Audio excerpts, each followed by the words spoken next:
Two of you just used the word complicated. It's complicated. It is complicated. I've been in this business for 20 years. This is an issue that I have some strong feelings on, but it's one tough nut to crack. There are 5 expert panelists here. Each of you have presented a series of ideas. I just have some observations, and then I'd like you to react to those observations. It seems to me, and let me, for full disclosure, I mean, I was an officer in the city council. I was a minority whip. I am a Republican. I was elected. I have run. I am proud to be a Republican. I think we'd be better off if there were more Republicans. Right? So that's out of the way.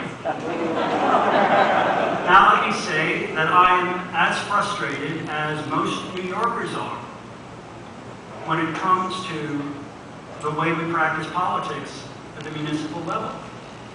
The results and the consequences of the system we have in place don't necessarily yield the kind of diversity of opinion or the kind of responsiveness from elected leaders that we as citizens would like them to. Here's the problem I have. How do I get around this notion that the party politics, the party primary system, isn't exclusionary? By definition, isn't to exclude, to prevent someone from participating. Therefore, please, don't clap. Don't.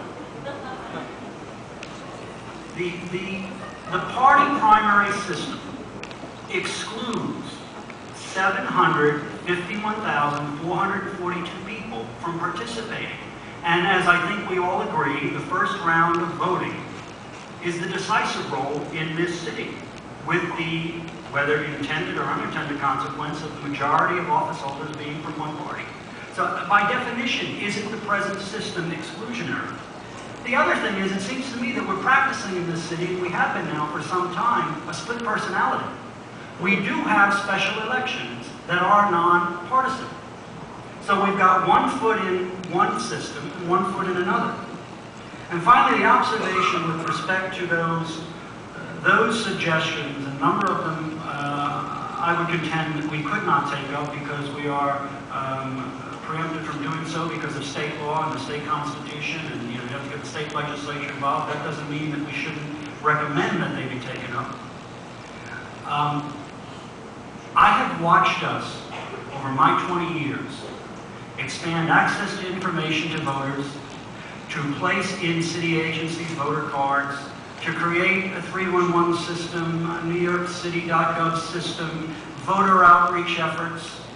Democracy requires a little bit of skin in the game here. And don't we have to accept the responsibility for the numbers being the way they are, in part because some people just choose not to participate?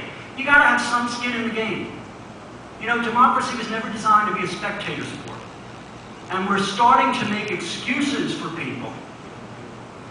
And I think that's to the detriment of the health of our republic, because it does require, there's a coin. This coin, in order for it to have value, must be minted on both sides.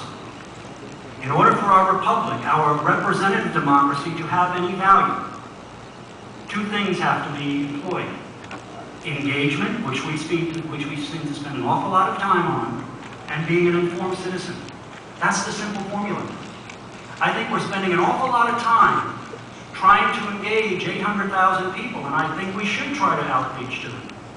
But the question I have is, what do we do to give a meaningful, and that's the operative word here, a meaningful and decisive voice to those 751,442 New York City residents who are engaged but are shut out of the process?